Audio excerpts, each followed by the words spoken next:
आप सभी को मुबारक हो दोस्तों। अमेरिका धीरे धीरे लाइन पर आ रहा है। एक और ईरान को बड़ी राहत मिली है।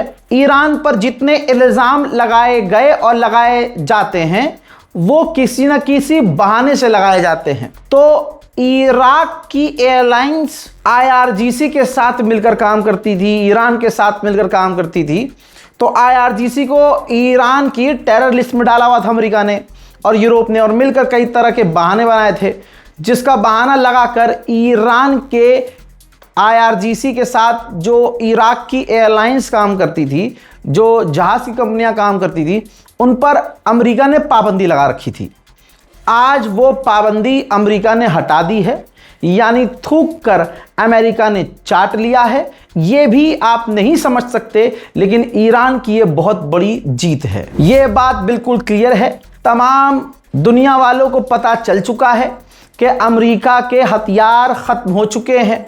यहाँ तक कि CNN ने जो कल कहा था, ये स्क्रीनशॉट देख लीजिए रेफरेंस के लिए। CNN ने ब्रेकिंग न्यूज़ में बताया, चलाया और एक्सप्लेन किया था। इनके पास भी सबूत थे, रिपोर्ट्स थी। इन्होंने एक्सक्लूसिव स्टोरी चलाकर बताया था कि अमेरिका के पास हथियार ख़त्म हो रहे हैं, डिफेंस सिस्टम ख़त्म हो रहे हैं।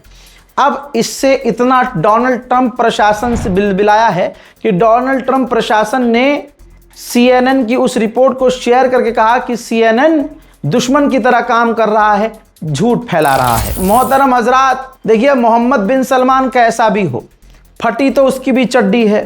बहरहाल अल्लाह हिदायत दे। आपकी स्क्रीन पर मोहम्मद बिन सलमान का ये वो विजुअल है जिस विजुअल में वो अपनी कैबिनेट से बात कर रहे हैं और अपनी सऊदी अरब की कैबिनेट से मांग की है कि हम आधिकारिक तौर पर मांग करते हैं कि ईरान और अमेरिका के बीच डी एस्केलेशन हो। ये भी बात हकीकत है कि अगर सऊदी अरब का नुकसान इस जंग में न होता तो कभी भी मोहम्मद बिन सलमान ये न कहते कि ईरान और अमेरिका की जंग ख़त्म हो जानी चाहिए। जब भी ईरान हमला करता है अरब देशों को तगड़ा नुकसान होता है। यही वजह है कि जनाबे बिन सलमान फिलहाल बयान सही दे रहे हैं। डोनाल्ड ट्रंप की बातों पर इतना मैं यकीन से कहता हूं कि मेरे देखने वाले तो यकीन नहीं करते होंगे, बिल्कुल यकीन नहीं करते होंगे। अब इसने क्या कहा है, जिस तरह से मैं फ़र्क पकड़ता हूं इसका सबूत के साथ। अब सुनिए इसने क्या कहा। इसने अपने ताज़ा बयान में कहा कि स्ट्रेट ऑफ हॉर्मुज़ आधा खुला हुआ है। आधा? भाई what do you mean by आधा खुला हुआ है? आधा ओमान का है, आधा ईरान का है। तो भाई कौन सा हिस्सा तुम कंट्रोल कर रहे हो? फिर आगे धमकी देता है कि अगर स्ट्रेट ऑफ हॉर्मुज़ पूरी तरह से नहीं खुला और ईरान ने हमसे डील नहीं की तो ईरान को पता है कि हम क्या करेंगे। CNN पे तो इन्होंने गुस्सा कर लिया कि हथियार ख़त्म नहीं हो रहे हैं। अरे भाई तुम्हारे घर के अंदर चल क्या रहा है वो भी तो देखो। अमेरिका के डिफेंस मिनिस्टर ने अपनी कैबिनेट से कहा है कि डिफेंस बजट बढ़ाना चाहिए। हमें हथियारों की जो कमी हो रही है, हमें अपना डिफेंस बजट क्यों बढ़ाना चाहिए भाई? अगर हथियारों की कमी नहीं हो रही है तो तुम्हारे ही डिफेंस मिनिस्टर क्यों कह रहे हैं कि डिफेंस बजट बढ़ाना चाहिए? यह बात बिल्कुल साफ है कि शैतान इस वक्त शैतानी पूरी ताकत से इसलिए नहीं कर पा रहा है क्योंकि शैतान के हाथ छोटे हो चुके हैं, उसके हथियार लॉन्ग रेंज के ख़त्म हो चुके हैं। आई होप आप इस चीज़ को समझ रहे होंगे। यहाँ तक कि ईरान अपनी शुरू से देख लीजिए एक एक बात पर अड़ा हुआ है। जैसे ईरान ने कहा कि हम ओमान से अगर डील कर भी लेते हैं तब भी हम स्ट्रेट ऑफ हॉर्मुज़ नहीं खोलेंगे। स्ट्रेट ऑफ हॉर्मुज़ तभी खुलेगा जब अमेरिका ऐलान करेगा, एक्सेप्ट करेगा कि स्ट्रेट ऑफ हॉर्मुज़ ईरान का है। ईरान पर हमला करना अमेरिका बंद करेगा और एग्रीमेंट पर अपने किए वादों पर खरा उतरेगा। तो दोस्तों अपर हैंड किसका है, ईरान का या अमेरिका का? आप खुद समझदार हैं। इन तमाम चीज़ों के बीच सबसे बड़ी खबर यह है कि जुमे के दिन ईरान के विदेश मंत्री अब्बास अराक्ची पाकिस्तान रवाना होने वाले हैं। अमेरिकी ऑफिशियल्स ने भी कंफर्म किया है कि 50-50 चांसेस हैं कि जुमे के दिन अगर कोई डील हो जाए तो हो जाए, वरना हालात हमें नहीं पता आगे क्या होंगे। चलिए दोस्तों, मैं जो पिछले 6 साल से समझा रहा हूं कि ईरान को जितना लल्लू समझा जा रहा है इतना ईरान लल्लू है नहीं, बल्कि ईरान के हथियारों से अब लोगों को दस्त लग रहे हैं। ईरान की मिसाइल का एक टुकड़ा है जिसको एनालाइज किया गया है और बताया गया है कि इसके अंदर इतने एडवांस पुर्जे हैं कि अमेरिका भी भौंकचक्का रह गया है। हजरत मोहतरम आसान ज़बान में समझाऊं तो इस मिसाइल के अंदर गाइडेड सिस्टम लगा हुआ है, यानी ये मिसाइल वहीं गिरेगी जहां टारगेट होगा। अब चौंकने वाली बात यह है कि इसके अंदर वो डिवाइस भी मिली है, ऐसा सिस्टम भी मिला है कि अगर आखिरी मौके पर मान लीजिए कि अगर इस्लामाबाद में मिसाइल गिरनी है और गिरने से पहले अगर ईरान चाहे तो इस्लामाबाद के बजाय वो किसी और पाकिस्तान के इलाके पे लास्ट मूवमेंट पे मिसाइल मोड़ कर फेंकना चाहे तो वहां भी घुमा सकता है, यानी मिसाइल को वो उड़ती हुई चलती हुई मिसाइल को कंट्रोल कर सकता है। दूसरा, ईरान के इस मिसाइल के अंदर इस तरह के एडवांस पुर्जे लगे हुए हैं कि इसे रोक पाना मुश्किल है, क्योंकि ये चलते चलते रास्ता भी बदल लेती है और ये काफ़ी एडवांस है। इसके अंदर ऐसी टेक्निक का इस्तेमाल हुआ है कि दुनिया के वो देश जो हथियार बनाते हैं वो भी हैरत में हैं। वहीं खबर ये भी कंफर्म है कि ईरान ने इराक के एक टैंकर को परमिशन देकर गुजरने दिया। सोचिए, धीरे धीरे करके डोनाल्ड ट्रंप की पूरी नैया डूब चुकी है।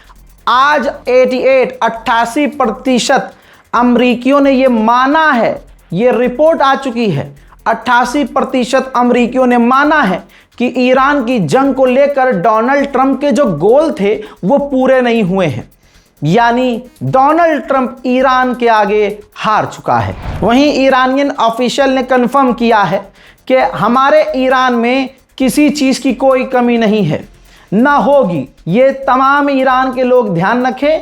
तो ब्लॉकेज जो ईरान के खिलाफ हमारे खिलाफ अमेरिका ने लगा रखा है, इससे हम पर कोई फर्क नहीं पड़ने वाला। मोहतरम हजरात, ये रिपोर्ट ये भी आ चुकी है कि स्ट्रेट ऑफ हॉर्मुज़ चलाने का जो ड्राफ्ट है वो तैयार हो चुका है। जो रूल्स रेगुलेशन और शर्तें हैं ईरान ने वो बना ली हैं और सामने वाली पार्टी भी उस पर राजी है। बस ईरान के सुप्रीम लीडर की हाँ करने की देरी है। आप सोचिए, अमेरिका के खेमों में कितनी खलबली है। CNN को कह रहे हैं कि झूठ बोल रहा है, वहीं दूसरे ही दिन CNN पे दोबारा दूसरे अमेरिकी ऑफिशियल आए कह रहे हैं कि हमें जो हथियारों की कमी हो रही है, अमेरिका को जो हथियारों की कमी हो रही है काफ़ी ख़तरनाक है, क्योंकि अब इसके बाद हम अपने एलाइज को, अरबों को और ख़ुद को भी बचा नहीं पाएंगे। मैंने परसों कहा था और जोर देकर कहा था, आज ईरान वही बोल दिया कि ओमान के साथ जो हमारी डील कंफर्म होने वाली है वो डिले इसलिए हो रही है क्योंकि डोनाल्ड ट्रंप अमेरिकी ऑफिशियल धमकियां दे रहे हैं।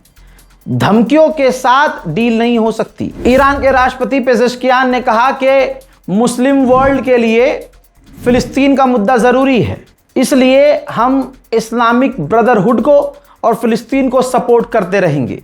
वाह रे ईरान तेरी हिम्मत। सारे मुस्लिम ब्रदरहुड ने मिलकर पीठ में छुरा घोंपा। अल्लाह अल्लाह ये फील तो करो, ईरान से भले ही शिया होने की वजह से नफरत करो, लेकिन कुछ तो शर्म करके अप्रिशिएट तो करो कि ईरान ऐसा बयान दे रहा है। तुम्हारे मुस्लिम दूसरे देश तो बयान ही नहीं दे रहे।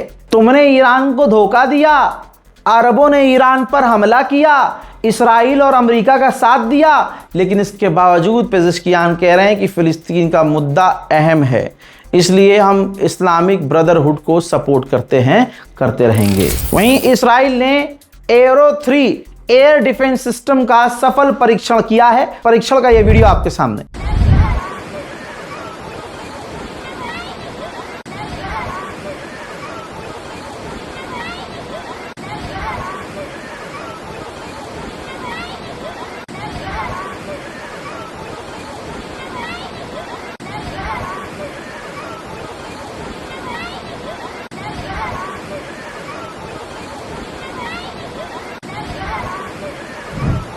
ईरानियन ऑफिशियल ने अमेरिका को कहा है कि हम तुम्हें वार्न करते हैं, हमारे इलाकों से निकल जाओ और हमारे इलाकों में जो तुमने दूसरे देशों को बिठाया है उनकी फौज और उनके एजेंट्स को भी निकाल दो। ईरान के विदेश मंत्री से इटली के विदेश मंत्री ने फ़ोन पर बात की है, कई अहम मुद्दों और इलाके के मुद्दों को शेयर किया है। उधर ह्यूमन राइट भी फड़फड़ा चुका है। ह्यूमन राइट वॉचडॉग ने कहा कि ईरान ने कुछ ही महीनों में 56 से ज्यादा लोगों को अपने मुल्क में फांसी दे दी है। इसी ह्यूमन राइट वॉचडॉग के पिछवाड़े में दम नहीं है कि ये बोल सके कि फिलिस्तीन के अंदर एक ही परिवार, गजा के अंदर एक ही परिवार के, एक ही खानदान के 150 से ज़्यादा लोगों की लाशें मिली है। इसराइल ने, अमेरिका ने वॉर क्राइम किया है। मेनाप की लड़कियों का, स्कूल की बच्चियों का जो नरसंहार किया गया है, उस पर भी तमाम ह्यूमन राइट वॉच डॉग का मुंह सूअर की तरह बंद है। हुतीज ने ऐलान किया है कि हमने एक और सऊदी अरब के टैंकर पर हमला किया है जो यमन के काफी करीब था। हुतीज ने यह भी कंफर्म किया है कि हमने सऊदी अरबिया के 8 जहाजों को वापस मोड़ दिया है। उधर मेरे दोस्तों, भिकमंगे आसिम मुनीर और शहबाज शरीफ, ये दोनों आतंकवादी पीओके में नरसंहार करने के बाद, अल जजीरा को बैन करने के बाद, इंटरनेशनल न्यूज चैनलों को रिपोर्टिंग करने से मना करने के बाद, ये दोनों भिखारी आसिम मुनीर और शहबाज शरीफ ये सऊदी अरब के दौरे के लिए तैयारी कर रहे हैं। हजरात, इसराइल ने कहा कि एक बिल्डिंग के अंदर आईईडी ब्लास्ट हुआ जिसमें हमारे 2 इस्राएली सैनिक मारे गए और कई घायल हुए। इसके बाद इसराइल ने नोटिस जारी किया और उस पूरे लेबनान के इलाके को खाली करने का हुक्म दिया और उसके बाद उस इलाके में खतरनाक बमबारी की।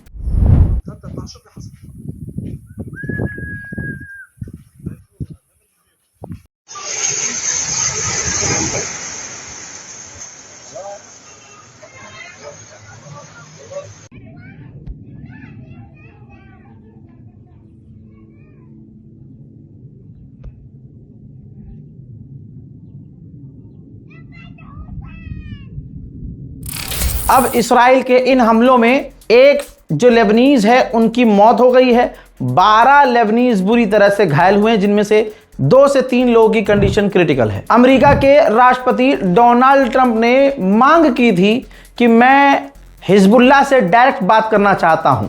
लेबनान के हिजबुल्लाह ने साफ इनकार कर दिया, हमें बात नहीं करनी। हजरात, इस तस्वीर को देखिए, इसराइल के सेटलर्स लेबनान के अंदर घुस गए। क्या आप अपने मुल्क का बॉर्डर क्रॉस करके दूसरे देश में एंट्री कर सकते हैं? ये सीधा सीधा इंटरनेशनल वॉर क्राइम है।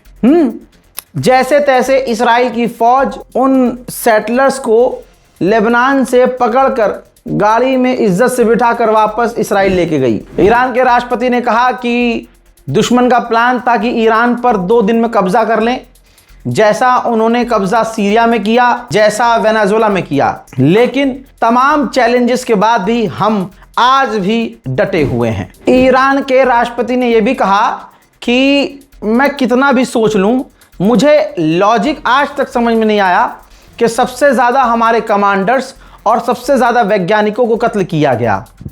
उनके कत्ल के पीछे की वजह क्या है ये समझ से परे है, क्योंकि वो लोग अपने परिवार के साथ अपने घरों में बंद थे, घरों में थे। उनको इसराइल और अमेरिका ने कत्ल कर दिया। खुद ईरान के राष्ट्रपति कह चुके और कह दिया उन्होंने कि ईरान के सुप्रीम लीडर से कम्युनिकेट करना, उनसे बात करना बहुत मुश्किल है, लेकिन उनकी मौजूदगी का एहसास हमें ताकत दे रहा है। हजरात, एक टैंकर की सैटेलाइट इमेज आई है जो ओमान के करीब है। उस टैंकर पर ईरान ने हमला किया, जिसके बाद टैंकर से सारा तेल रिश्ता हुआ सैटेलाइट इमेज में रिकॉर्ड हुआ है। इजरायली कट्टरवादी नेता प्रधानमंत्री नेतन्याहू ने कहा है, और इनका जो बयान है हजरात याद रखिएगा, इनका जो बयान है भारत के कुछ हिंदूवादी नेता से इनका बयान मैच खाता है। नेतन्याहू ने कहा कि दुनिया के बहुत सारे देश हमें और हमारी फौज को अपना आइडियल मानते हैं।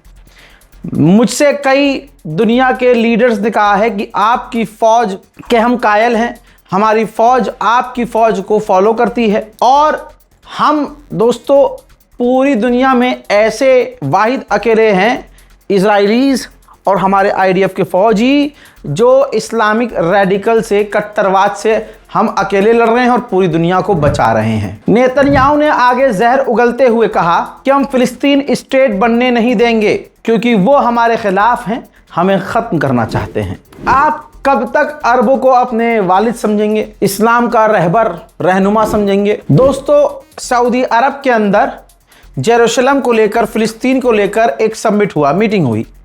उस मीटिंग में सऊदी अरब के विदेश मंत्री ने कहा कि जेरूशलम में यहूदी, मुस्लिम्स और ईसाई तीनों का फेथ है, यकीन है, वहाँ उनके धर्म से जुड़ी हुई चीज़ें हैं, लिहाजा तीनों के आस्थाओं का सम्मान होना चाहिए। अब मैं आपको फिलिस्तीन का वेस्ट बैंक का यह मंजर दिखा रहा हूं।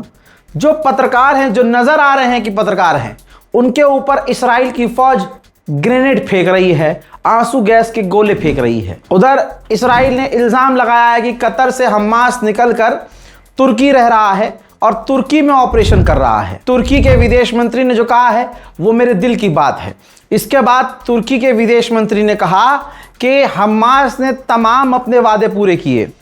ये इजराइल है जो अपनी आदत से बाज नहीं आ रहा है, वो फिलिस्तीनियों पर हमले कर रहा है, फिलिस्तीनियों को कत्ल कर रहा है, गाज़ा को मिटा रहा है और सिर्फ उसे बहाना चाहिए गाज़ा में नरसंहार करने का। उन्होंने आगे ये भी कहा कि इजराइल की कोई शांति की पॉलिसी नहीं है और अगर इलाके के देशों ने इस्राइल के खिलाफ कदम नहीं उठाया तो इस्राइल पूरी दुनिया के लिए एक बड़ा खतरा बन जाएगा। हजरात, middle east Iran special report में फिलहाल के लिए इतना ही।